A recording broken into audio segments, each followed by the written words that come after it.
me.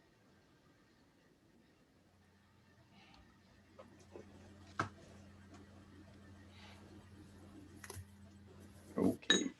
It is 7:05, folks, and I call the July 1st general meeting of the Lancaster County Democratic Party to order, as much as order as we get with a bunch of Democrats. Okay, we will start off with a pledge of allegiance to the virtual flag behind me.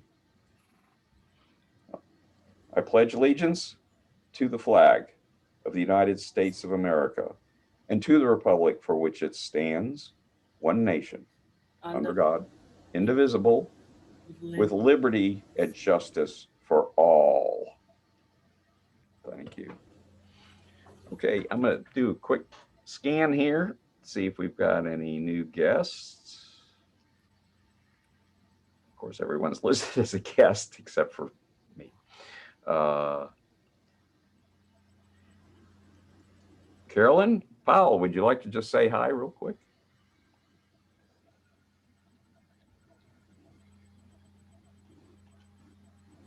She didn't know I was going to put her on the spot. Okay. All right.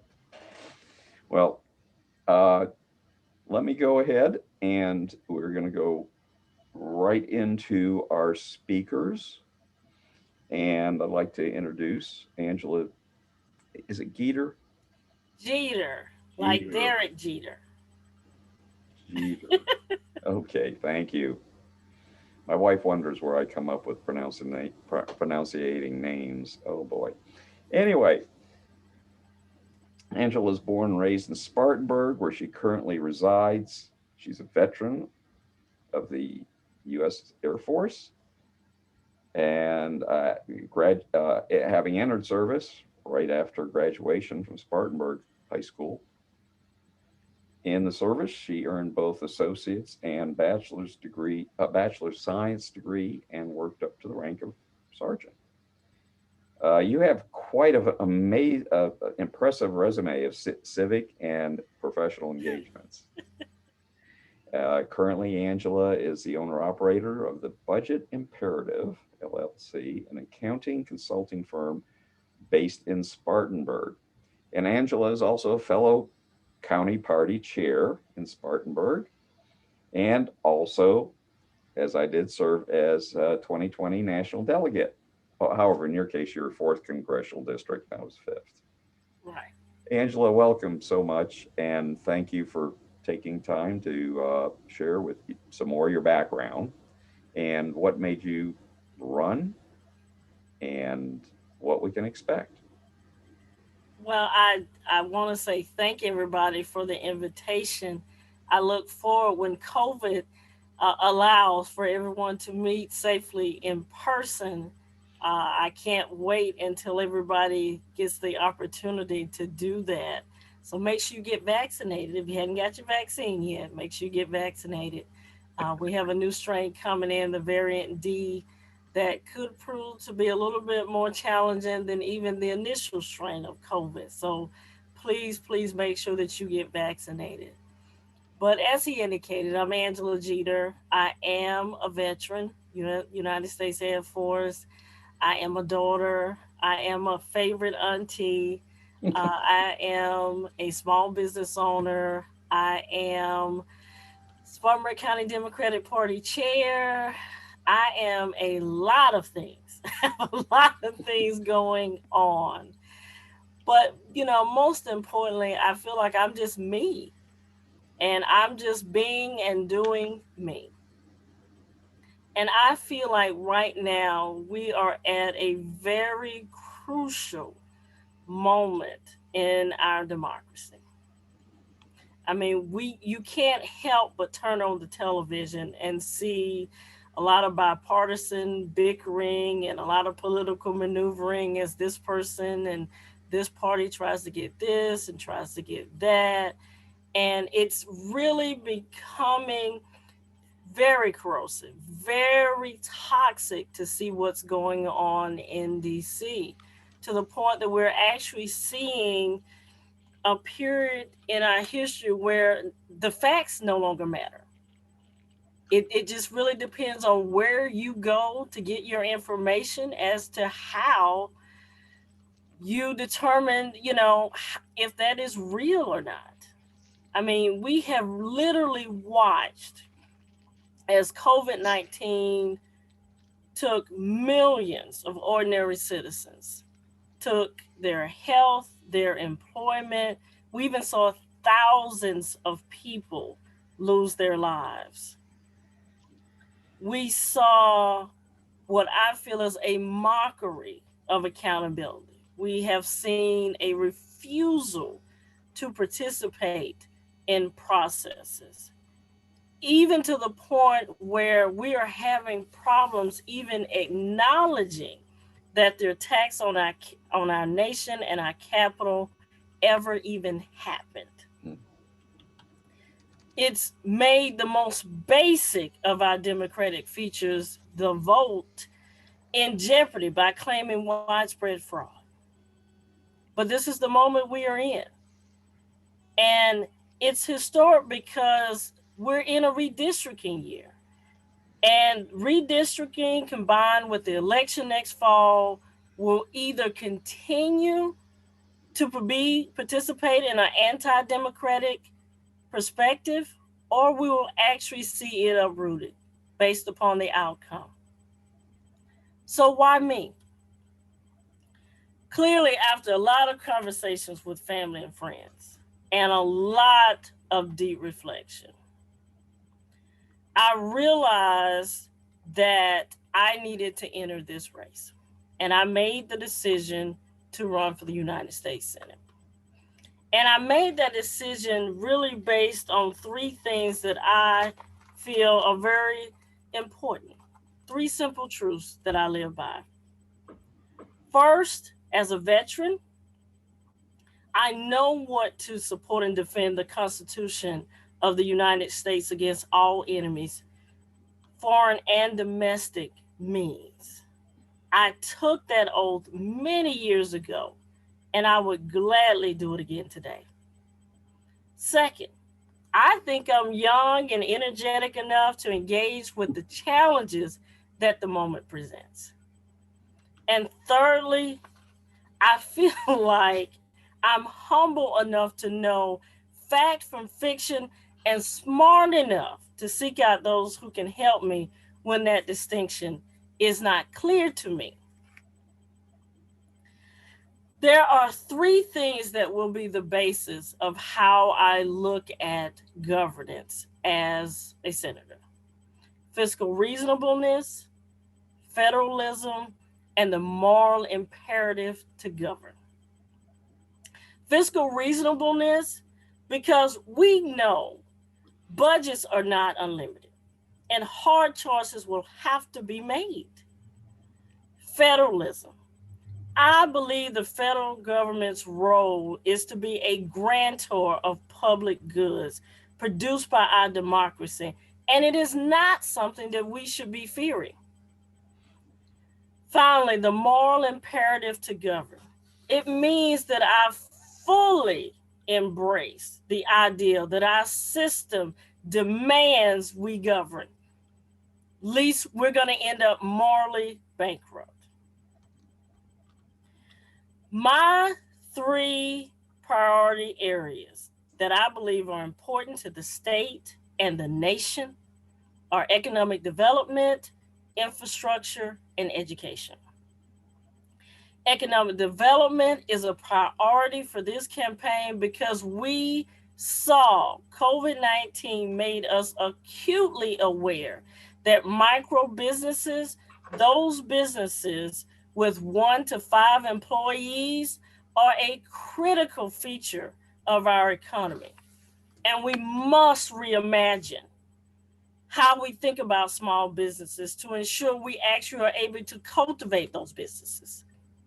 Infrastructure is a priority because we need to rethink not only how we make investments in traditional infrastructure like roads and bridges, but also how we make investments in the infrastructure of tomorrow.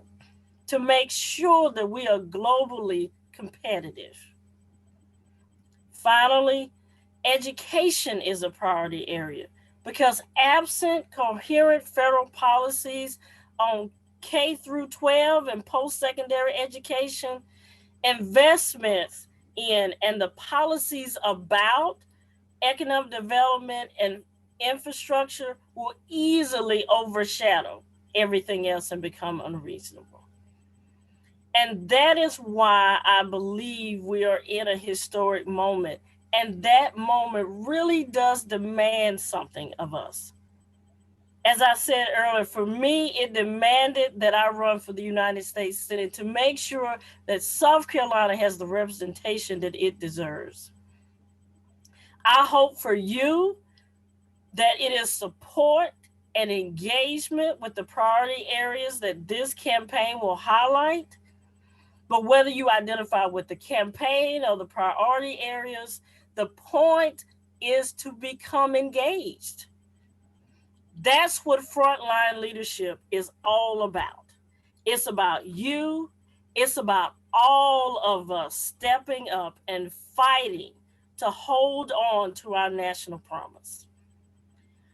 My name is Angela Jeter, and I want to be your next senator. So I am asking you to consider me when you go in to vote and when you're making your decision about who should be your next senator. Thank you so much for the invitation to come out. And thank you so much for investing in this campaign. And I look forward to any questions. If there's time for Q&A, I'll defer to the chair. If there's time for Q&A, I am happy, very, very happy to entertain any questions. Thank you, Angela. Yes, there's definitely plenty of time for Q&A. So if someone would like to unmute and ask a question, we'll do it informally.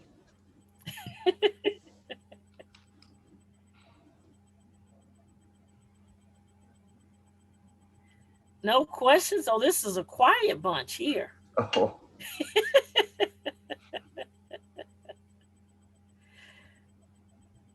Can you hear me? yes. Yeah. Okay. Um, Good evening. I'm Carolyn Powell. I'm down in Lancaster County, and we are in a very difficult place. All of us, this entire state, this entire nation.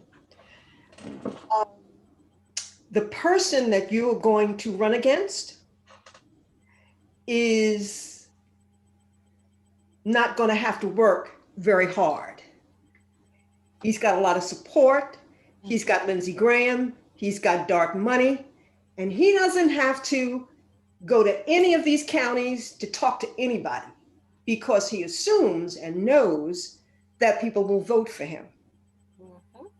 Your job is more difficult than his because it requires you to be really astute about the person that you're up against, because it's more than a notion, as my mother would say. And I think some of the kinds of questions and things you might need to think about, has Tim Scott been to every county in South Carolina? Has he held a town hall in the last year Mm-mm. in at least 10 of the counties in the state? The answer is no.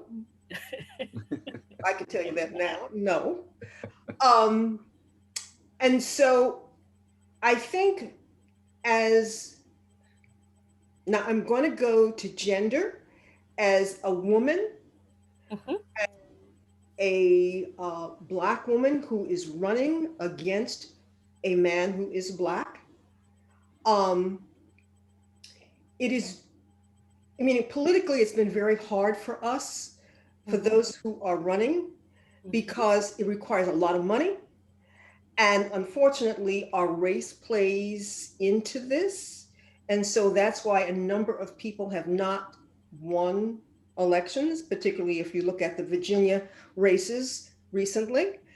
Um, and so I think just being keenly aware of it's not the usual fight that you're going to be fighting.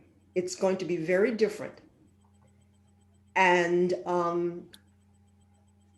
and it requires that you get a lot of support from the DNC, from the state, not only from the people in this state, but it requires that. And so I think as you're thinking about this and sort of broadening out your approach, understanding that it's not going to be an easy fight or the usual fight that one would have with a Tim Scott in this state. So I'll leave it there now.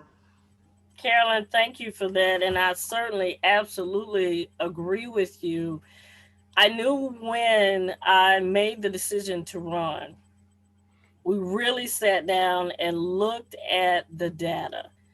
This is where it was important to me for us to truly map out a path to victory, to see what we needed to do in order to have a shot at winning. And we really sat down and were very thoughtful about that. We were very thoughtful about how we were approaching. This campaign is not going to be your typical campaign. We do plan to enter every single county in South Carolina because I think that is the only way we can ensure that the priorities that we've assessed are really the priorities that need to be assessed. Now, true, we can't address every single thing, but I think the categories that we've picked, a lot of things will go into those categories. And I think that will allow us to attack a lot of things on a lot of different fronts. And for that reason, we have been very intentional with how we've started this campaign. We actually did not announce until May, but we actually started this process in January, was when I actually filed the paperwork. It was not my intention to announce at the time that I announced, but when I filed the paperwork in January, the Scott campaign immediately took note of the paperwork and decided to use me to start fundraising. So it made us accelerate our time frame just a little bit. And and Angela, it's going to be worse than that. You It know, I mean, is. it's going to be worse than that. And so it is a fight. It's It unfortunately is. going to be a fight. It is absolutely going to be a fight, and we are bracing and preparing for it. We are. That is why I have tons of research that I do every single day. I have a list that I am working through right now to make sure that we have the resources that we need.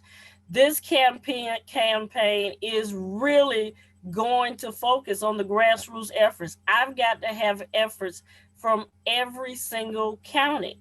I can't cherry pick, and I'm not going to cherry pick. I have to have support from every single county. And I also have a primary because there's another person that has declared they're running for the U.S. Senate as well. So that means the resources that would normally come in from the DNC and from the state will not come in until after the primary, because they will allow the voters to decide who can win. And so we have to first make our case to you, because I look at this as a very, very high level job interview. I am interviewing to represent South Carolina. And so we both have to make our cases, and the voter, will have to decide who has made the better case for this position. And I'm going to fight like nobody's business to make sure that it is me. We are in this for the long haul. We have anchored down. We have gotten already, we are starting to get momentum and support. And I am so appreciative of that very fact. And so we're not taking anything for granted. We are researching, we are talking with the people. We are not, if there had been two people on this call, I still would have given the exact same speech. I don't care if there's one person there in the room or if there's 100 people in the room. The message will not change, and we will not deter, and we will not waver. That is something I was taught in my upbringing, and something that was reinforced in my time in the United States Air Force. And and I'll just say this one thing, and then we can just move on. But I think what's important is, and I have mentioned this to Keith, we have to give the people in this state uh, a reason to vote for you. Because sometimes, you know, those who are running will definitely talk about themselves, which is not a bad thing. But that's not enough reason for people to vote for you. You have to be specific and then hit on those issues that hit home for them personally. And Tim doesn't have to do anything except saying I'm running again for 6 years. Right. But for you, it's about identifying those avenues that are key to the people of this state, rural South Carolina, in particularly where we know we do not have broadband, we do not have the very best schools, we do not have the infrastructure or the things that they need to have a halfway decent everyday life.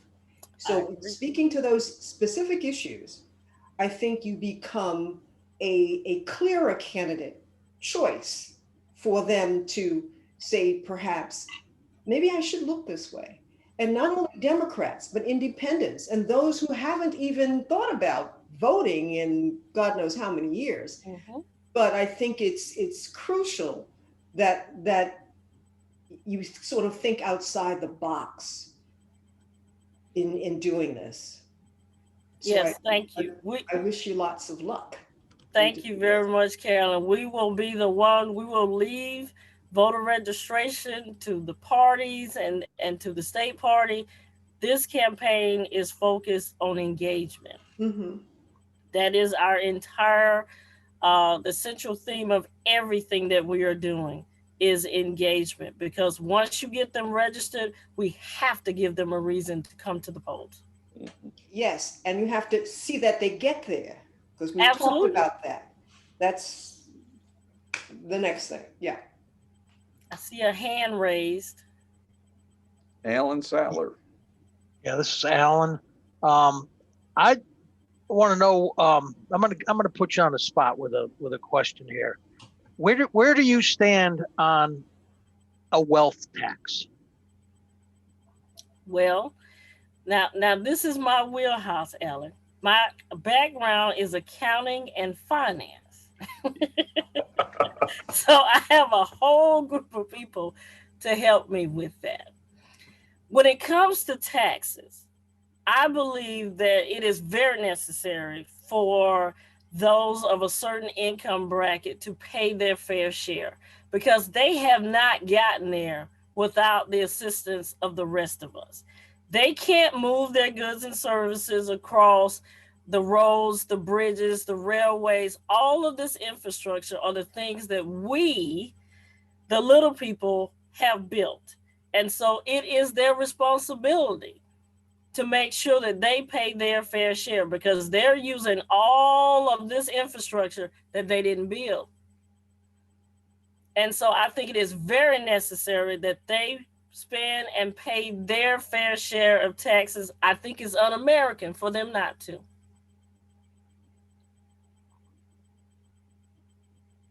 That's a pretty direct answer. Thank you. Suzanne Pinnell. Thanks for running, Angela. And you may have already started answering this question, but when you talk about economic reasonableness and support for small business, that sounds like something that Tim Scott would say too. Whether it's true for him or not, that sounds like, that's a more Republican brand. Really? So I'm wondering how you would distinguish your approach from Tim Scott's in really, really specific terms when it comes to economic reasonableness and support for small business. He'll talk about, his opportunity zone stuff or something like that. And what would you say that's something that maybe an average rural voter or a young person in a suburban area who's a business owner could understand? Well, as a small business owner, what we see a lot of times and what we saw, I have the very distinct privilege of sitting on the board of directors of a local credit union, Carolina Foothills. And one of the things we did as a part of that organization is we were on the front line, making sure that all of the small businesses, if they needed $100 or $1,000, we made sure that we provided resources before the federal government ever said they were going to provide resources. We reached out to the small businesses that we knew that we had, not only small businesses, but individuals in general. We reached out to them to find out what did they need from us in order to function and survive. And I think from a small business perspective, we have to look at that. Small businesses really are the backbone of this country. A lot of times we get caught up in the Apples and the Microsofts. Well, those all started as small businesses in somebody's garage, in somebody's grandmother's basement or something like that. And they built those businesses up over time. We have to make sure from an economic perspective, one, that we are not putting policies in place that are making it difficult for a business to be in business. We have to make sure that the regulations allow them to function and doesn't stifle their ability to grow.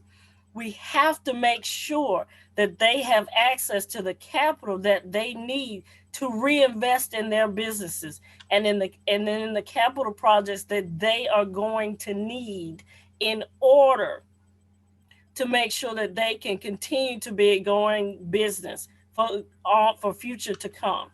When it comes to the fiscal reasonableness part, that really speaks to our budget. For most of you, I'm sure you've heard about that the $3 trillion plus deficit that we have. That comes because our budget is not balanced. When you're at your house, if you have, for example, $1,000 coming in every month and you have expenses of $1,200 going out every month, you have a problem. And that is not a problem that you can continue to maintain month after month after month. But that is a problem that America continues to be in year after year. We have got to balance the budget. I don't think most people realize that the revenue from the federal government, 60% of that revenue comes from taxes. So if everybody's not paying their fair share of taxes, then there is no money for the federal government to spend on the programs, to pay for their employees, to pay for the retirement, to pay for us vets to have the health care that we fought so hard and need at this point. So it is imperative that from a financial perspective that we put those things in check, that we undo those tax cuts that have gone to the wealthy, and that we put in a responsible tax system that doesn't make it difficult for the little people like myself that are out here trying to make a living and provide for our families. Thank you. Thank you very much. Okay, I saw Luke's hand went up next. Hey, everybody. So just want to circle back to Alan's question. I think we can all agree that the big businesses like Amazon and Walmart should pay their fair share. and pay their employees living wages. But going back to Alan's question about the wealth tax, would you support a proposal for a tax on an entity's total holdings and assets, including individuals? I would really have to look at how they're set up, because as we all know, when you get to businesses those sizes, you have someone in your midst, unfortunately, like me, unfortunately for them, you have several accountants whose only job is to find all the loopholes and to make sure that you don't pay your fair share of taxes. So it becomes imperative that we look at the structure of how these businesses are set up and make sure that the loopholes that allow them to supersede their tax responsibilities are closed up and sewn up, so that they can't use an accountant like me to come in, look at the books and say, oh, well, you can get a break over here and you can do this. Because the reality is right now, they use every tax loophole under the sun. I don't think most people realize Jeff Bezos is a multi-billionaire, but Jeff does not even take a salary. He leverages the assets of Amazon to live his life. So you can't taxing Jeff doesn't matter because he doesn't have a salary for you to tax. Mm-hmm. So we have to make sure that those loopholes that allow him to just use his business and use his company as his asset to further his lifestyle actually pays its fair share of taxes. Mm-hmm. So we would have to look at the structure, define that structure, make sure that that structure is not what's allowing them to usurp the system. Okay, so just to clarify, Jeff Bezos, let's say he's worth $50 billion total. You would support taxing that $50 billion in total assets rather than his income so that he's paying his fair share? Yes, because he's not paying his fair share because he does not draw an income. You're not going to see a tax return that shows you what Jeff's salary is going to be. So we would have to look at some way of making sure that Amazon is actually paying the taxes that Jeff would in fact be responsible for. So we would have to look at that, how he has that set up. So I know you're looking for a simple answer on that one, Luke, but it is a very complex answer because there's layers and layers of business entities that can be created that allow him to do that. Well, certainly sounds like you have the tools to cut through all those layers, Angela. Thank you. Well, there's many of us accountants around the country, and I'm sure they'll be happy to help me out there. Right. Okay. Carrie Kimmel's next up. Well, thank you for showing up. I appreciate that. Unfortunately, a few things you said I violently disagree with. Okay. Okay. Democrats, of course. Of course. That's okay. That's what we Democrats are about, democracy. Discussion. Well, let me get into it a little bit. Okay. I do not believe that government must have a balanced budget. Okay. All right. If you study the economics of a government creates wealth at any rate they want. So borrowing is harmless. Number one. Number two, you borrow to put up infrastructure. South Carolina is 48th in education. South Carolina has the worst interstate highway system in the country. All right. All of that takes money and generates money. So if you're going to balance the budget at the front end, you're guaranteed to lose in the back end. You understand what I'm saying? I do understand what you're saying, Carrie, but from an accounting perspective, I fundamentally disagree with you. Well, I was a corporate officer, and I used accountants. We consider them to be revenue. How do I say this politely? We didn't generate any revenue, Carrie. Go ahead. I'm not offended. Okay. Because I usually do offend accountants. I don't like we auditors. Still love everybody. We okay. Catch it all the time, but we still love everybody. Carrie, go ahead. Okay, I understand what an accountant does. I've had an accounting group many years. You're reporting. You are meeting government requirements. You are not managing a business. And that's the issue. When somebody says to me they're going to run a balanced budget, it's very clear that they never ran a business. Okay, and I know you say you're a small business woman, and I accept that. That's point one. The second thing is you weren't specific in telling us what you're going to do. Now, I mentioned two areas, education and transportation. Now, let me bring up, have you ever been in Kentucky? I have not. Take a drive, go into Kentucky. Kentucky has the finest interstate system I have ever seen. Yeah. All right? The best. The Secretary of Transportation was Elaine Chill. She owns a trucking company, which operates primarily in Kentucky. Mm-hmm. Okay, guess who her husband is? Yeah. Graham. Yeah. Well, it's Mitch McConnell. Of course. All right. Now, let's look at the interstate highways we have here in South Carolina. If you take 95 from, say, Virginia to Georgia, you know immediately when you're in South Carolina. Mm-hmm. You go from 3 and 4 lanes to 2. All right. Mm-hmm. The major north-south interstate in South Carolina is 77. That's an industrial basic road. You need it. That's commerce. How many lanes? 2, except around Columbia where it gets a little wider. Those are the issues you have to talk about. Those are specific. All right. Those are the things which improve our economy, not saying you're going to balance the budget. So I've said my piece. Okay. Well, thank you, Kerry. I appreciate that. The question was, there was a very specific question that was asked, which was why I said about balancing the budget. We all know that there are going to be a ton of issues. And unfortunately, as amazing as I think I am, I'm unable to answer every single question to everybody's satisfaction and completeness. But I will do my very best. And that is what I will learn more of as I go through.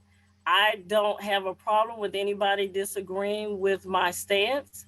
I have done extensive research. I have a lot of CPAs that work with me and that I work with.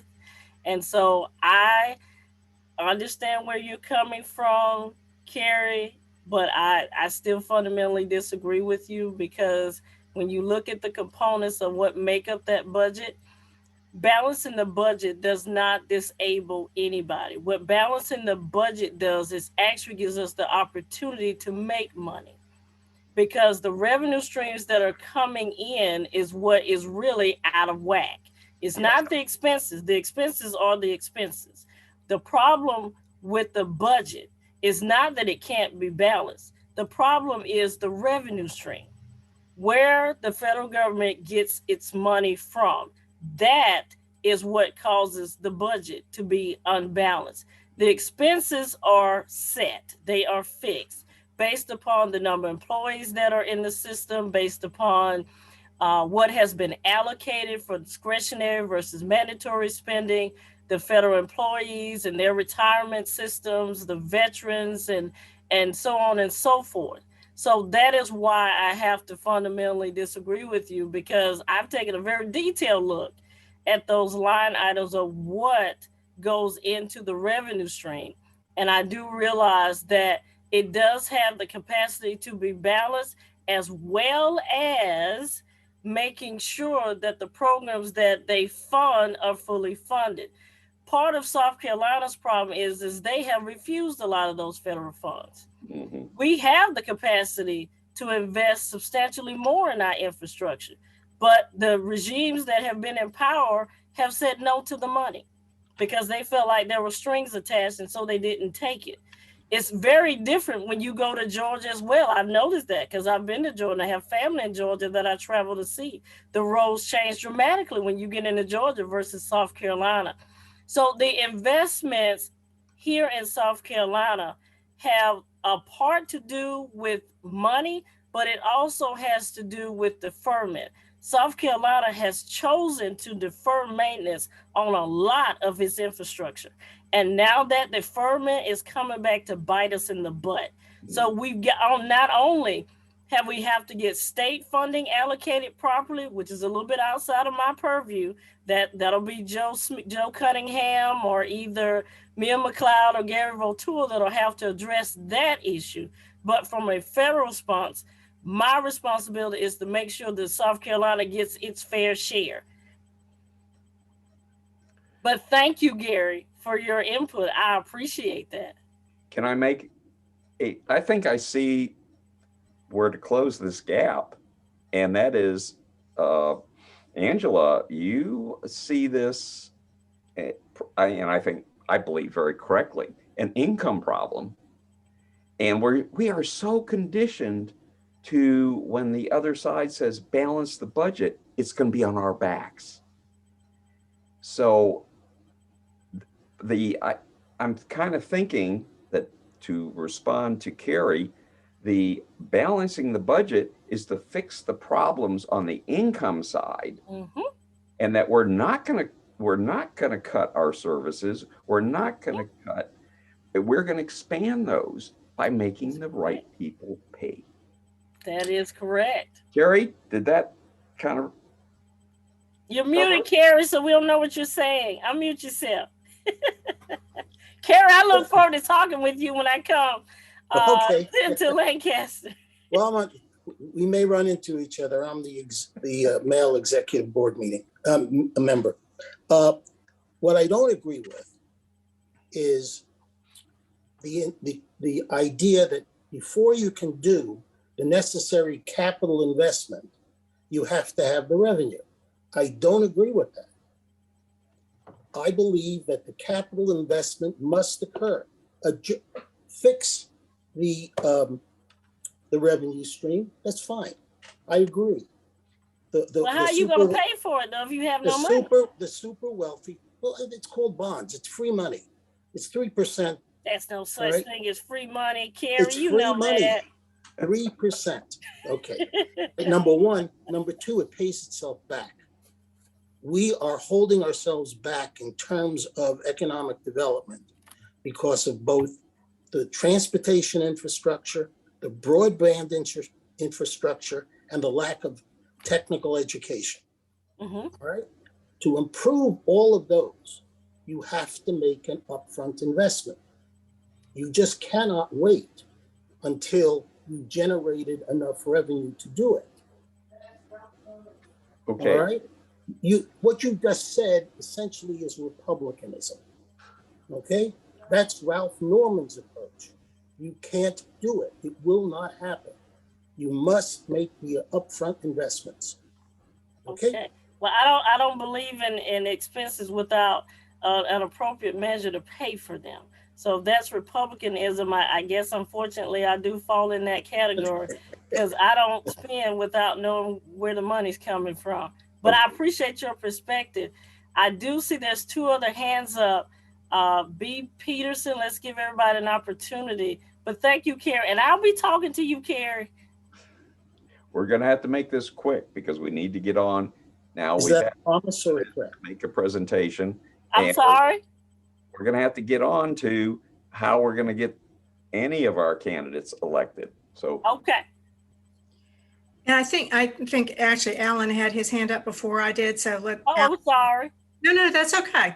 Alan, why don't you go ahead and I defer to you. Okay. Bonnie. All right.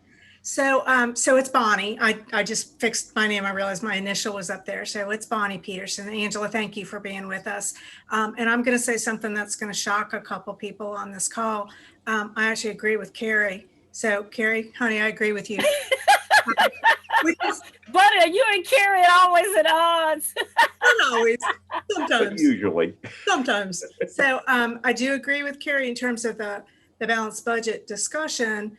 I think at a federal level, deficit spending can be awfully helpful in terms of whenever we have a recession, whenever we have any kind of military type efforts, you have to have the capability of having deficit spending as a tool. So if you're talking balanced budget amendments are a very dangerous thing because it takes away your ability to use deficit spending as a tool when necessary. So I agree with the fact that we need to find other sources of income. And I think Carrie agreed with that as well. So taxing the wealthy, reversing the Tax Cut Act of 2017. I agree that those are things that are worthy, but deficit spending should be a tool that's in your toolkit. Don't take it away because you will regret it. It will come back, as you said before, to bite you in the butt. So that was kind of my key point there. So Carrie, kind of write that down. I agreed with you. One of the few times. I'm sure there will be more. So, Okay. but thanks for being here, Angela. Thank you, Alan. I think they're probably going to kick me out in a minute, but if you get it in real quick, we may be able to get you in before Keith tells me to shut up. Okay, I also agree with Carrie. It's Republicans know that we don't need to balance the budget. The only time they're ever concerned about balancing a budget is when Democrats are proposing spending. What Carrie says is absolutely essential, that for things like infrastructure, what Bonnie said about recessions and these things, if we were to make a constitutional amendment to force us to balance the budget, this country would go into a tailspin. The federal government has to be able to spend money, and they have every right to do so, being that we're a sovereign state. They have every right to make as much money as they want and put it into circulation. Okay, I'm gonna make one point of clarity. I never said anything about an amendment. You can balance the budget without putting an amendment in place. And I never said you couldn't run a deficit.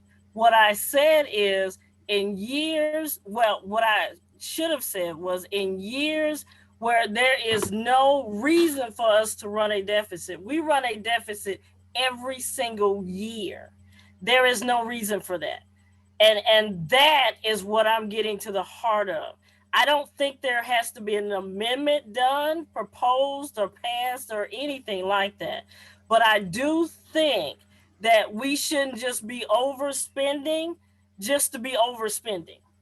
And we don't always. Back in the 90s when Clinton was in office, we had surplus budgets. And we've only had surplus budgets when Democrats were in office. The Democrats do a much better job. And I think that's where your point needs to be, is hammer home the point that Democrats always do a better job on the budget and on the economy than the Republicans do. People don't hear that message because Republicans say something else and they say something that's not true. So that should be a message, I think, that you hammer home. Okay. That show them the numbers, right? The Democrats always do a better job with the economy. Okay. Well, thank you, ladies. Thank you, ladies and gentlemen. Thank you so much, Angela. This has been a great discussion. And we're going to move on to Vicarious Bird, who's going to help tell us a little bit about how we're going to get people like Angela elected. All right. Good evening, everybody. As Keith said, my name is Vicarious Bird. I am currently serving as the organizing director for the South Carolina Democratic Party. And right now we are heading up what we are calling our Register 46 voter registration pilot program. And what we're looking to do is basically kind of like cut our edges, get more people into the electorate that are going to be able to vote, who are going to vote Democratic. And so this is a new program. We're testing this out. This is kind of like one of the first of its kind that's starting to pop up across the nation, where we're really trying to recreate that, I guess, the magic that people see from like Georgia and like Stacey Abrams here in other states in the South. And how we are doing that is focusing on doing voter registration year round. So this would be working to create voter registration programs, pilots, initiatives across all 46 counties, where we are constantly registering people to vote. And then also doing the second step, which Ms. Jeter and Carolyn was talking about earlier, also working on bringing those people into the party through different levels of engagement. Because we can't just register somebody today and then turn around and not do anything with that person for a year and then expect them to want to come out and hear our Senate candidates' message or expect them to vote. And so what this pilot program is trying to do is bring voter registration and GOTV together, merging those two efforts.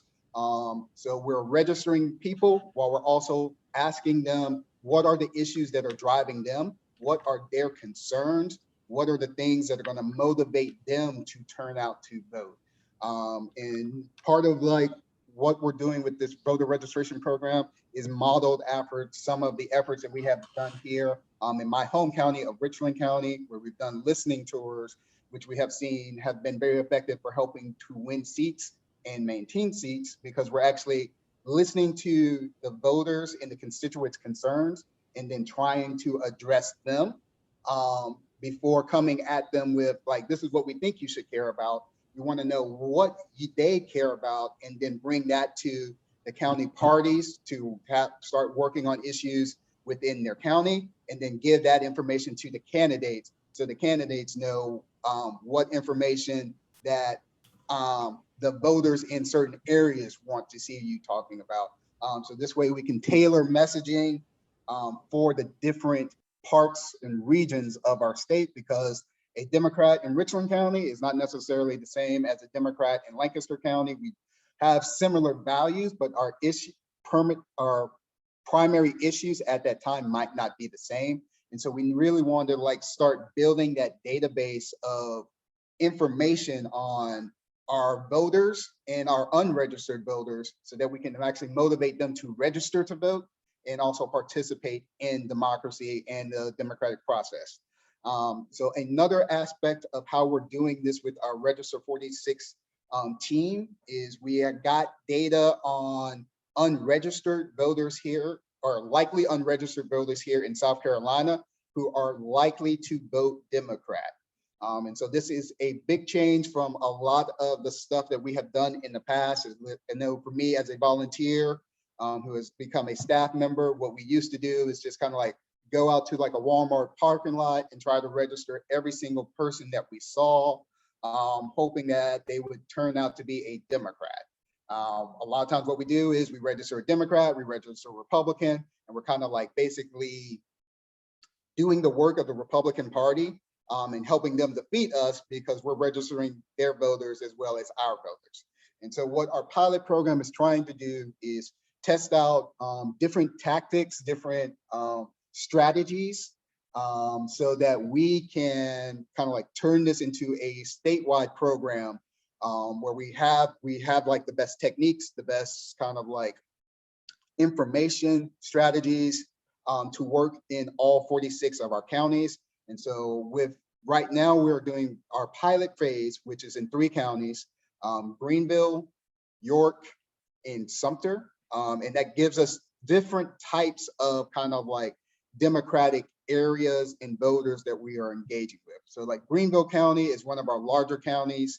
It is literally the, based off our data, our largest vote block and our largest unregistered vote block. And so we're really kind of like going in there, trying to figure out what we can do to get the numbers in Greenville up, because that's really going to help out our statewide candidates, especially in neighboring like Spartanburg. If candidate is lucky enough to be our candidate, those votes in Greenville, while it is technically a red county, still can provide us many of the Democratic votes that we need to win across the state. So what we're trying to do there is really increase the Democratic turnout in that number. There's a few percentage points of Democrats turning up in Greenville increases like our state numbers by thousands instead of like hundreds of votes. And then our other county that we're also looking at is York County, the neighboring county to Lancaster. It's because it's kind of a medium-sized county, and it's also a county where we are seeing a lot of, I guess, mobility and people moving into that area. So we're trying to test and see what's going to work on that. How do we get Democrats to find out that there is a York County Democratic Party, not just a South Carolina Democratic Party, and work to get those people registered here in South Carolina so we can get that, get them voting with us. And then Sumter County is kind of like our test county for, like, it's a strong Democratic county, but it's also a very rural county. And like the stuff that we can do in like the city areas, in the suburban areas of like tactics of data collection, surveying, asking questions might not work out as well there, just because we don't have rural broadband, and like a signal might be like 20 or 30 miles away from the location that we're trying to like canvas. So we're trying to figure out all the kinks right now. So this way, when we come to all 46 counties, we have strategies, we have techniques, we have guides and manuals, so that we can basically kind of train y'all up and kind of let y'all run your own show in your county as volunteers. And hopefully we will be able to staff this up enough to where we can get full-time organizers working out there as well. On this call tonight, we have one of our organizers who is working in York County, right next door, Josh Outlaw Hughes. If you see the little yellow sunrise symbol, he is also like one of the hub leaders for the Sunrise Movement here in South Carolina. If you haven't heard of that awesome group, please look them up. They do a whole bunch of environmental stuff and issue-based support. They've done stuff with like Our Revolution and like DSA to like do organize for the PRO Act and try to get stuff done like at the State House. And so they are full of youth and energy. Fight for 15. Yes. We're gonna fight for 15. And so what we're doing, we're working out in these counties, and we're trying to reach the Democrats that we haven't reached. A lot of times there are segments of the Democratic Party, or Democratic voters, I should say. Democratic voters are different from Democrats, because not all Democratic voters are going to say they're a Democrat or want to identify as being a Democrat. And so we want to take that into account in the work that we're doing. So this is what I'm saying, likely Democratic voters versus Democrats, because there are people who are working in conjunction with us, but they might not want to have that label with us as well. But that still helps our candidates. That helps us as people in the party find out issues and things that we should be working on to kind of like get these people involved. And so what things that like our teams have done, I'm going to shout out Josh again, since he's here. It's like we are going to things like Pride events, where like this past weekend we had our biggest voter registration hall in York County happen at their first Pride event, where they were reaching out and talking to a lot of like the 18-year-olds and 19-year-olds who just became eligible to vote. And we're trying to make sure that our county parties, our groups and organizations, because I'm not limiting this to just like, this is what the county party can do. This can be like one of your Democratic clubs. This could be your precinct team, as you as a precinct officer can be like running voter registration operations from your house or your neighborhood, or if you have a county party office, from the county party office, whatever works for y'all. We are trying to tailor it so that it works at multiple levels, from the individual who just wants to go out there and knock doors in their own neighborhood, in their backyard. We are using what is called a distributed canvas list, which basically allows us to kind of use GPS. So you can put in, we have a giant list of like doors. You put in the list number into Minivan, which is an app that is connected to kind of like our voter data file. And it basically gives you the doors that are closest to you. So this way you can kind of canvas in your own style, in your own way, if you're kind of like the individual that needs to do something, or we can tailor this up for bigger groups and have them go out as well. And another kind of part of our Register 46 initiative is looking at building partnerships with nonprofit groups or other, I guess, activist groups as well. because of what we have seen in the past, from following kind of like that Georgia model, is working with as many groups and organizations in a coordinated effort now before the election, like before we get to the 3 months or like right before that like primary. But like if we start working and building our teams now, we have that strong union nice effort that can move our progressive and liberal policies forward, because we have already built these trusts and relationships with people, that it will help motivate them to actually turn out to vote. One of the highest factors to getting people to turn out to vote is kind of like the relationship you have with those people. And as a Democratic Party officer and activist for a long time, I like to be as truthful as possible. Us as Democrats as a whole, maybe not as individuals, have not done the relationship building work with our communities that we live in, that are our neighbors, that are our families, as much as we should be doing. And a lot of that time that we should be doing that is now. And this is usually with the time that we are taking a break. And so what we're trying to really do is use voter registration to get people to start re-engaging with doing stuff with the party, coming up with ideas, coming up with like talks to bring people in. When we start registering people to vote, a lot of these people that are going to be on our list are people who have chosen not to register to vote. This is not even like they have had the opportunity, lack the opportunity to register to vote. These are people who have chosen to like not register to vote. And so we have to find out the ways to engage these people so that they actually have faith in our political system again, that they believe that their vote is going to matter and that it's going to be worth something. And so we are working on developing, like, how do we approach these situations? How do we have these conversations, so that we can bring these people into the Democratic Party, or at least have them ready to vote for Democrats when that time comes for them to vote, by getting them registered, and then also encouraging as many groups to like help each other out, partner up with each other. This past weekend, we had like a first social between our like Black Women's Caucus and Black Caucus and another group called the SC Collective. Did just a social. It's a simple, it was no like real agenda. It was just a place for Democrats to get together and do fellowship. And it was a rocking success. And like, we were trying to just convince or encourage people to start doing that stuff to build the relationships, build that trust, because that's what's going to give people that motivation to want to register to vote, and then also give us the access to find the people who we need to find to register to vote, that we as the Democratic Party have just overlooked for whatever reason or purposely ignored over this time. And so with that, that's kind of like the brief overview. What we're looking to do, hopefully, is to finish this pilot program up, hopefully within this month or the next month, and then start rolling out the guides and techniques to all the county parties and activist groups and clubs. Whoever wants to do voter registration, we will help you do voter registration and give you the tools to do it and the training to do that.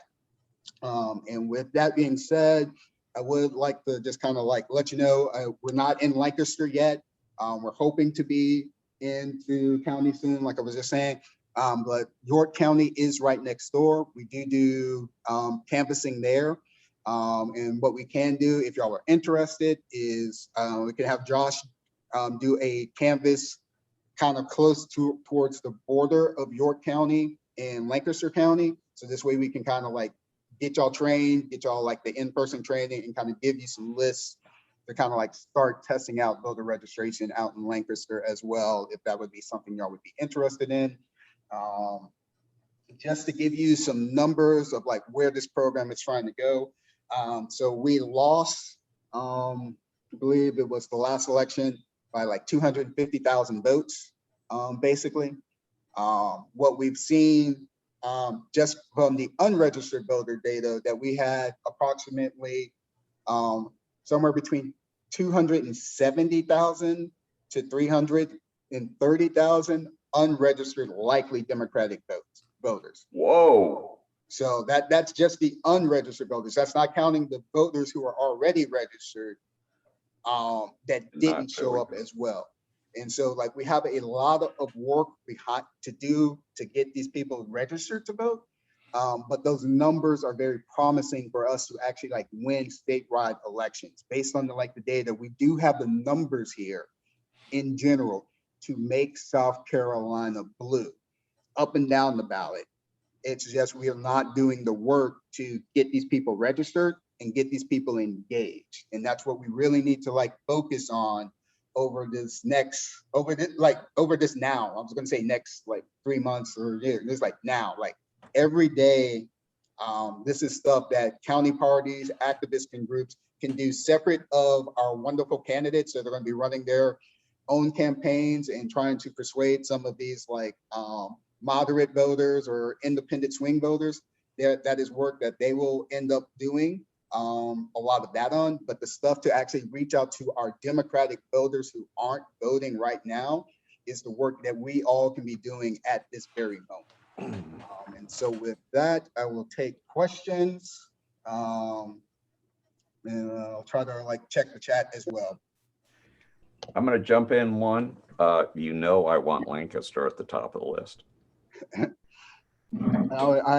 For me, it's on the top of it's one of the counties I would consider being one of the top of the list because, like I said, you're like right next door to a place that we're already starting to do work, and that is an easy at least me as an organizing director, that's an easy transition for like me and the organizers because you're like right there. We don't have to do like a lot of logistical work.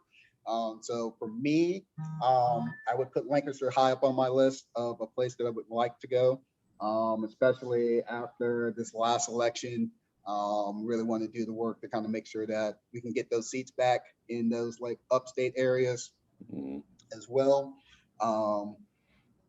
But yeah, we should be coming out with kind of like what we are looking for county parties to start working on or to be doing or willing to do to become one of like the next county for the flag. So well, I hope we have. I hope what I've shared with you so far, and we're moving quickly.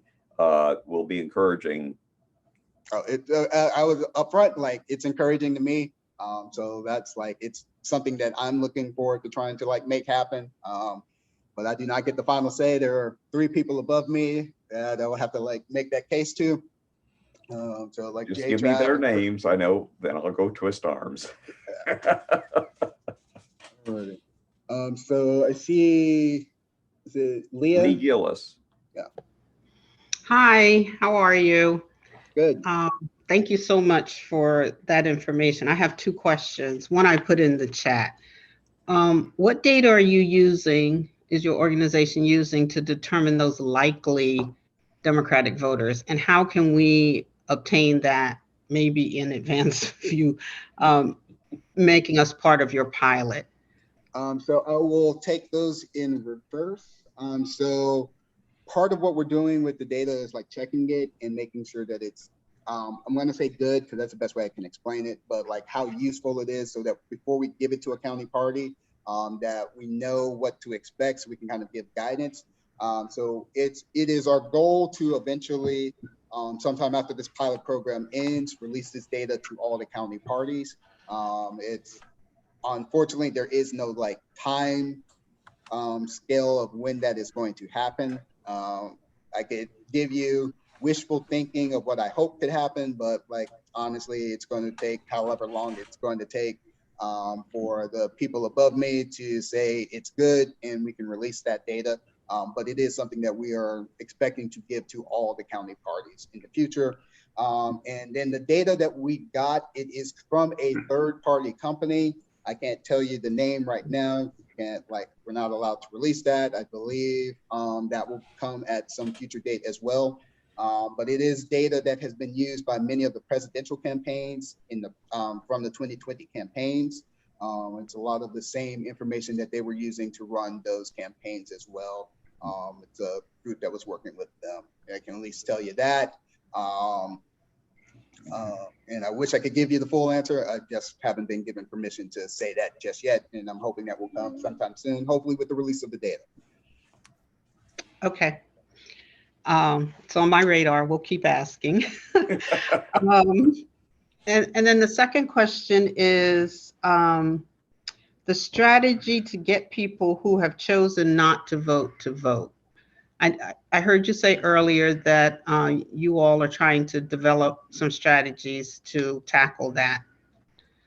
What have you come up with so far? Can you share that? Yeah, I can share some of that. Like a lot of what we're seeing or have seen is just like how we do conversations.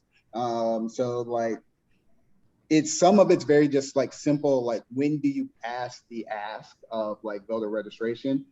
So part of the things that we're doing first is kind of like putting the focus on the people that we're talking to. So it's like, what are the issues that we're like Register 46? We are trying to register voters in all 46 counties. But while we're doing that, we really want to know like, what's your concern? What is the issue that are driving you? And start like doing the issue-based conversations of like just talking and hearing what their concerns are, and not necessarily trying to push the immediate like I need you to vote for the Democrats now type deal. Like we gotta build conversation, we gotta build relationships with people, and so this is part of the strategy is like we gotta start the long-term conversations. So like if just as an example, coming from like working on campaigns generally in that like the 3 months when like a campaign is up, like you have your like reliable voters and kind of like your infrequent voters. Reliable voters we usually don't talk to because they're going to vote no matter what. Infrequent voters we usually have to have like 4 or 5 conversations with just to get them to turn out on election day. And so these are the people who are already registered to vote. And so it takes multiple times and contacts and relationship building to even get the people who are kind of like the infrequent voters to actually like guarantee they're going to vote. So we're really trying to dig in now. It's like, this is why I'm kind of like emphasizing, it's like, we got to be doing stuff now to engage people, because a lot of the communities that we have been ignoring or just haven't gotten to don't trust us, and we got to start talking to them and building that trust. Yep. We can't just go in there asking people for their vote. We got to start being the Democratic Party that is there constantly and in their face, letting them know that the Democratic Party is here. It exists. We're bold. We like being Democrats. We don't want Republicans to run this state, and so we can't be hiding. I'm not sure how the Lancaster Democratic Party operates. Y'all as Democrats, I just know I'm going to pick on Josh again. My neighboring county, I'm in Richland. We're one of the big blue dots. So like I wear my Bernie Sanders stuff. I wear my Jamie Harrison gear out in public. I get complimented, people high-fiving me, thanking me for like wearing the stuff everywhere I go. I go over to Lexington, and if like people are like whispering, hiding in the shadows that they're a Democrat, and we have to go out and hunt. I was like, some of my first canvassing experiences was going into Lexington County, knocking on people's doors, and literally going into like an apartment complex where I knocked on like 6 of the 8 apartment doors that were like right there next to each other. And every single person there said, I'm a Democrat. I'm the only Democrat in my neighborhood. And there are no other ones here. And it was like, literally, I had that same type of conversation, 6 doors out of the 8 doors in that neighborhood, because they're afraid to say they're a Democrat or even talk to their neighbors. And so we really got to kind of like change our culture a little bit about how bold and open we are with being a Democrat, because we have a lot of people coming into South Carolina who don't know where to find the Democrats. We are very disconjunctive, like we work in silos. We're not very coordinated or cooperative. And that's something that we got to change. We need to be doing as many partnerships as we can with our own kind of like groups and like precincts, but also in our neighboring like Democratic parties, because we've learned so much from each other when we work together, and we really just haven't been doing that as much as we should. We really got to become like the big tent party, and to be a big tent party, we got to work together, and we got to come join hands. We got to be like, I'm a super moderate Democrat, but I'm going to support my super leftist DSA Democrat friend over here to the right, or to the left of me, and vice versa. Like, we got to learn how to like work together in unison, because we do a lot more.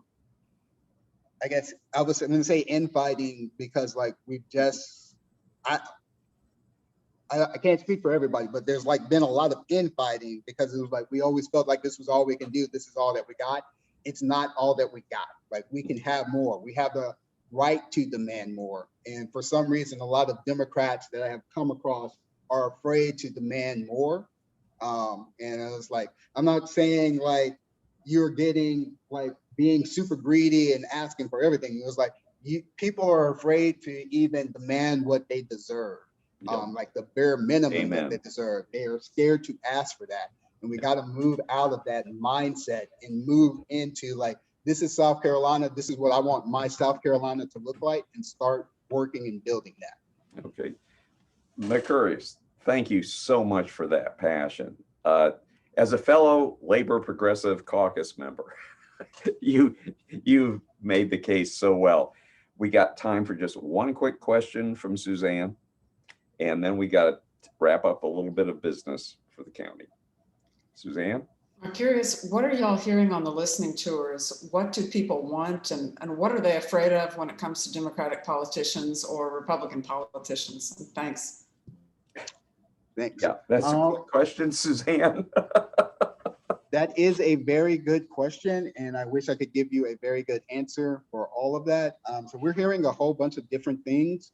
It kind of depends on the area again. So stuff that we hear about, like I believe York County is like some of the things that we've heard is because they're doing construction stuff now. So a lot of people are kind of focused on the construction work that's happening out there. We did some tests out in Richland County, and Richland County has had issues that are kind of like very localized in some of those communities. Like some of the things that like were most, when we did like our first like listen tours, that were most prevalent in this one community was like they really wanted a speed bump, and it's like that's not something that comes up because like we're not in that community. So it's basically that community had an elementary school and like a middle school where all the kids walked home.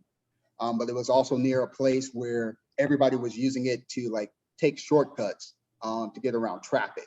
And so they were speeding through that neighborhood. And so what was really prevalent for that neighborhood was like making sure that those kids that were like safe out there. In our Sumter County area, because I think this was just kind of like the place where they were at. They were worried about gentrification in one of the areas that they were like looking at. And then in another area, it was healthcare. But that was also like a much older like demographic area where healthcare was their issue. And so it's kind of like taking these issues and talking about the local things that are driving people at that time. I'll go back to like Jamie Harrison's campaign when he was talking about like the dirt road.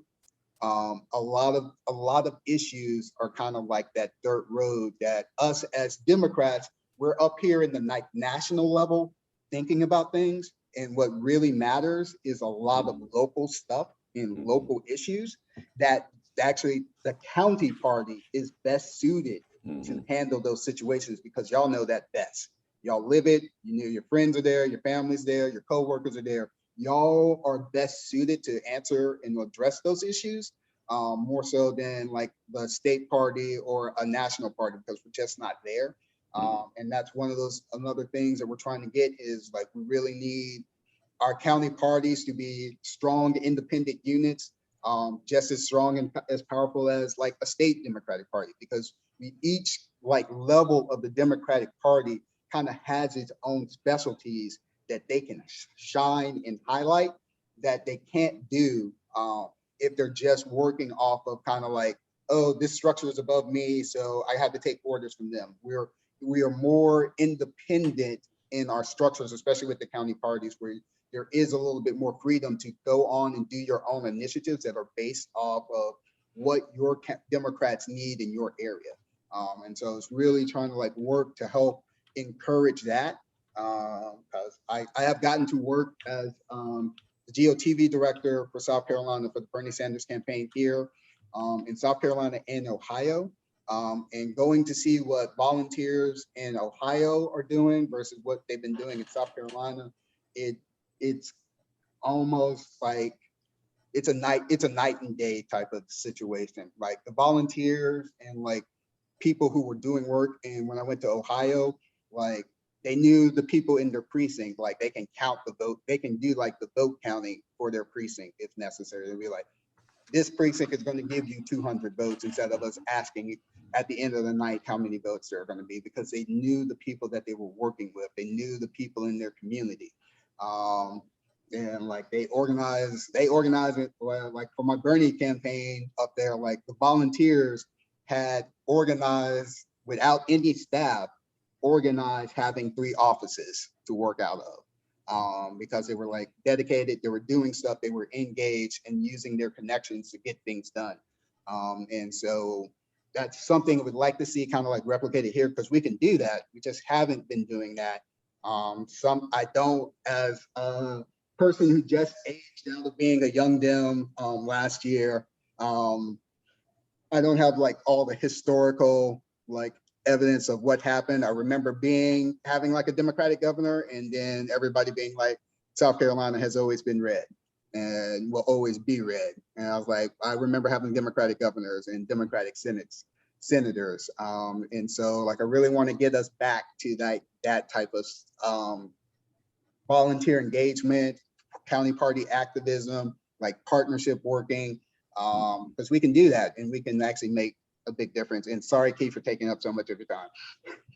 Well, it was all important to say, and I really appreciate that. We'll have you back again here this year for sure. Okay, we're gonna move on and kind of wrap a little bit of county business. Thank you again, Angela Mercurius. Thank you for having me. Oh, this has been a great session. And like I said, you probably want to grab our video because you came across great. Mercurius, well, send it to me. Yeah, Mercurius did a great job of trying to jam so much information in a little bit of time I had to give him. So I'm going to go ahead now. Treasurer's report, William. Okay. Our beginning balance for June was $4,444.86. We had deposits of $67.22. Our debits were $144.16. The largest of that being $120 for utilities, which covered April, May, and June. Our ending balance is $4,367.92 for the month of June. And that's your report. All right, sir. I have a couple checks for you to pick up. And okay. We'll connect. Okay. We're in good shape going into this next election cycle, and we'll find good ways to spend that money. I think Katie's been working on that a little bit too. I've got I was just looking. I've still got the donation jar up here with $79. Do you want to just leave that like it is, or deposit that? Hopefully we'll be starting. Yes, go ahead and keep that as it is. We'll be voting at the executive committee meeting this month on resuming live or hybrid meetings in August. Okay, thank you, sir. I guess, do I have a motion to accept the report as submitted?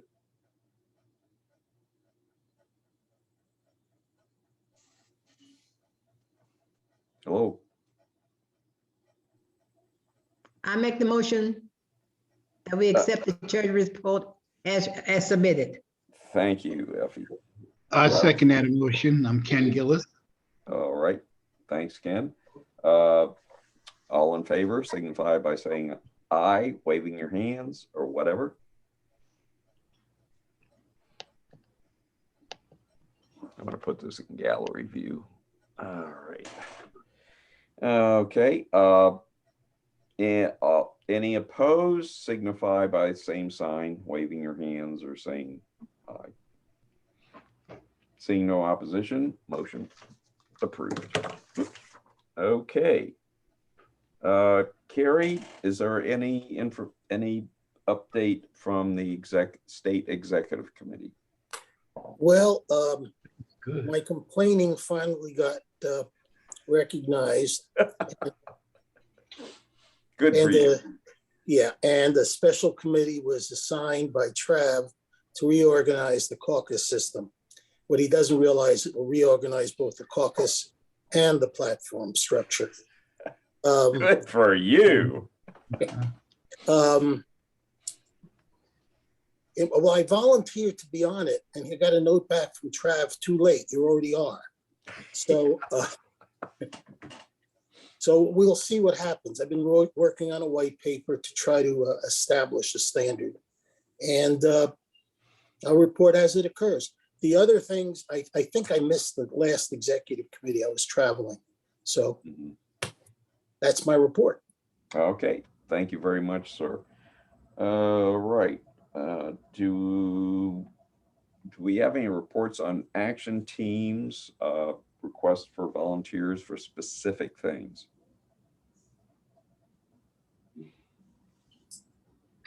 I have one for events. Please, Berta. Judy may, excuse my voice, Judy may still be on here, but yes, Judy is on here. Judy, you want me to update them regarding redistricting forum, or do you? You please, because I had to miss the last meeting and I don't know exactly what happened. Okay. All right. Well, as you all know, the Democratic Women's Council and the Lancaster Democratic Party are planning a redistricting forum to educate the community all about redistricting. Because as you know, the officials are waiting on the results of the census data to really be able to start that process of redrawing the lines for the districts. So we are planning for the forum to be on August 28th, which is a Saturday from 11 to 1. We are planning for it to be a hybrid platform. The live session will occur at the Lancaster Library in the meeting room on White Street. The League of Women Voters presentation will be provided, and that's being coordinated by our former representative, Mandy Powers Norrell, and she's heard the presentation before and highly recommends it. So we are at this point just planning the final details, and especially we'll be starting to get the publicity out after our next meeting, which is near the latter part of July. And we are also thinking of having a follow-up to that educational forum, where the second one will be specific to Lancaster County and to the state of South Carolina. So just trying to really educate people on the importance of redistricting. Okay. And the council is also planning a service activity, and I'll have Effie tell you about that. Okay. Effie? Thank you. Well, our service activity is that we're going to be doing a whole food donation drive, and we're going to be collecting food donations on July the 6th and July the 8th, and I will be collecting them at the Del Webb Library. Katie, I'm going to send you a flyer, and if you can get it out ASAP, as soon as I get the flyer, that would be good. On the flyer, it will note all the donations that Hope is in need of, non-perishable food items. And I will also include my cell phone number. And if you cannot come out on the 6th or the 8th, I can make special arrangements to meet with you and get whatever donations you have. We were trying to get the library to participate, but to no avail. We have not received anything back from them. So I just decided that I would be there, and I would be there with another person, and we would just connect, take in the donations and get everything delivered to Hope on Friday, July 9th. Okay. So if anybody want to contact me, I'm going to put my phone number in the chat. Please do so. But Katie, I'm going to send you all the information. Okay. Thank you, Effie. Does anyone have any questions regarding either event? Hi, it's Lee. For the Hope event, what is the drop-off time at the library? I'm sorry, 6 to 7. Thank you. On Tuesday, the 6th, and Thursday, the 8th. Thank you. Okay, and I'll be there. I'll probably be in a black truck or either a gray car, but you have my cell phone numbers in the chat so we can connect either way. If you're running late, just call me and let me know. Okay. Thank you. Thank you. Okay. Okay. That's it, Keith. Thank you. Thank you, Berta. All right, new business. As I mentioned, we'll be discussing at the executive committee meeting whether to go ahead with a hybrid live Zoom meeting in the library. I have made a reservation for that. It's a beautiful facility, but Alan's going to help me. We're going to go in there and see what we need to do for they have the same audio video equipment as before, but we'll have to provide a little extra technical stuff to do the Zoom part, but it shouldn't be that complicated. Anyway, now the really important thing is what Katie brought up about the rent and eviction action team. I just gave it a label, Katie. We have a team now. Great. We need a team for this. This is really important, and I'm glad that you all stayed on long enough for this. Thank you.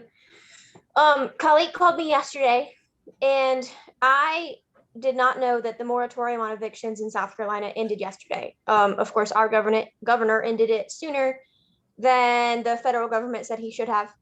So, of course, we have a lot of people who now can't pay their rent. Well, they already couldn't pay their rent, but now are going to get evicted. 22 households have already contacted Hope asking for rent assistance. That's 49 individuals, and that number is only going to go up. I went to Harris Teeter this afternoon with my niece, and there was a guy playing a violin on the side of the road with a sign that he needs assistance paying his rent. If you're on Facebook, I've already driven you crazy with this. But it's important. It's so important. These people are already or are about to be homeless. And even if they can afford to get another place, we have a housing deficit in Lancaster County. That means the way the housing market is, there's nothing open. There are no apartments for them to go to. There are no houses for them to go to. We have more people looking for homes than we have homes available here. Mm-hmm. So Hope really, really needs donations right now, helping people with rent assistance. And they have a goal. They really want to rent out a wing of the hotel that is by Wendy's on the north part of Lancaster, like right before you get into downtown. I forgot the name of the hotel. But if they can rent out that wing, they'll have about 35 rooms where they can house these families for about 3 months. And then their goal at the end of 3 months is to either renew that and rent it out for another period of time to continue allowing people a place to live, or if they can get enough money, they want to buy the hotel. That would be a good cause for that motel. Yes. It has a bad reputation. This would be a very, very good way to repurpose it. So the short term is they want to rent a wing of the hotel, which would also support the hotel owner and hopefully allow him to make some improvements to the facilities. The long-term goal is to purchase the hotel from him. So this is not only supporting our local families who are about to be homeless, this is supporting Hope. They're working with another organization called Latch. I don't know much about Latch, but they're also supporting a local business owner, the hotel owner. It's a local hotel. It's not a big chain or anything. So this is a way that we can help a lot of people. Our community is in need. You can click this link. I'm going to drop it in the chat right now, and you can donate.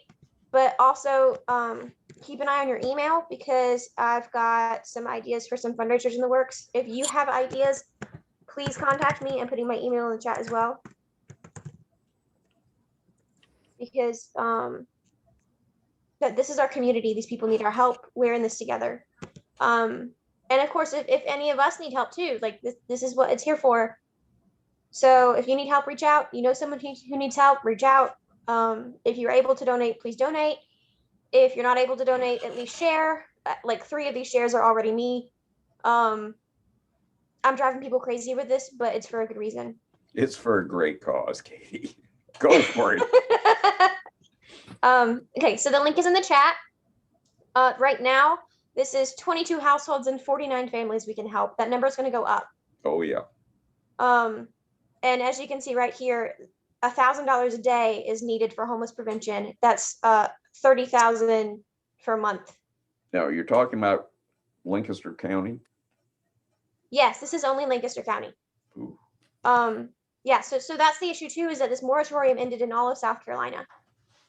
So Lancaster County is not the only county with this problem right now, but ours is compounded by our housing deficit. So these people, when they get evicted, there's literally nowhere for them to go. So these are our families in our community. Let's take care of them.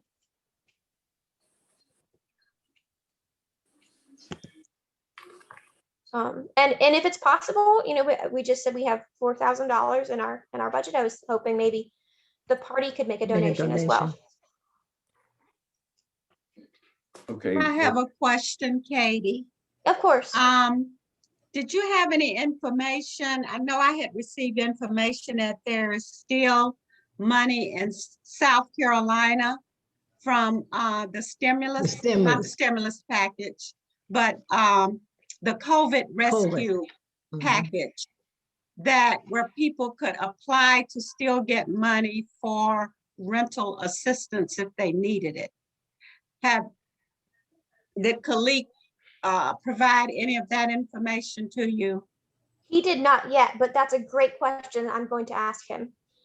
He did say Khalid has been talking to lots of organizations, not just us. He's basically been reaching out to everyone. He reached out to the Republicans. He reached out to several other organizations. Yeah, he spoke with Brandon Newton, and I don't know if this is the same funds you'd be referring to, Berta. It sounds like you're talking about funds that are available for individuals. But Brandon Newton said that he would write a letter to our governor requesting funds he sent to our county to assist with this issue. We're on our own. My thinking is the governor got us into this mess. Why would he give us money to get it out of it? But you know what? Go for it. Go for it, Brandon Newton. You write him that letter. I'd love to see that happen. Yeah. I'd have heart failure if there was a positive response.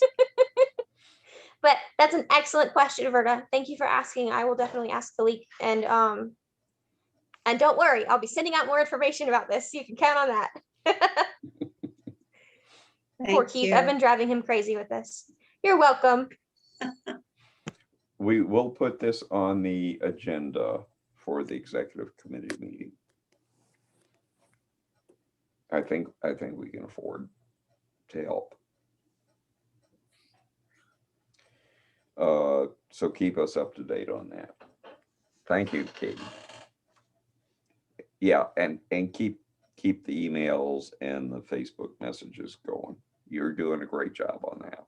We get this is a really critical thing for the most threatened families. And we have this serious problem with affordable housing in this county. I have good word, I received good word that we are going to be re-energizing, restarting, or however you want to call it, the Lancaster County Affordable Housing effort, which kind of got shut down with COVID, and I'm on that board. So and that's for, of course, that's for build housing for people to afford to buy. So this is a separate effort, but they all tie together, providing a roof over people's heads. Okay, we have all the notices and announcements in the email that we sent out. Is there anything to be added to that? Keith, it's Lee. Yes. We are secure for our first Dem Good Time in person since COVID. So just wanted to make that announcement. It will be at Town Tavern Right. in Indian Land on the 4th Wednesday, the 28th, 6 to 8 p.m. Oh, I had it all right. No typos. Feel free to put that, push that out on Facebook between now and then. I'm looking forward to that. We'll do that. Okay. We had a heck of a productive meeting. I don't even mind going 15 minutes over a target. It's just a target. At this point, do I have a motion to adjourn?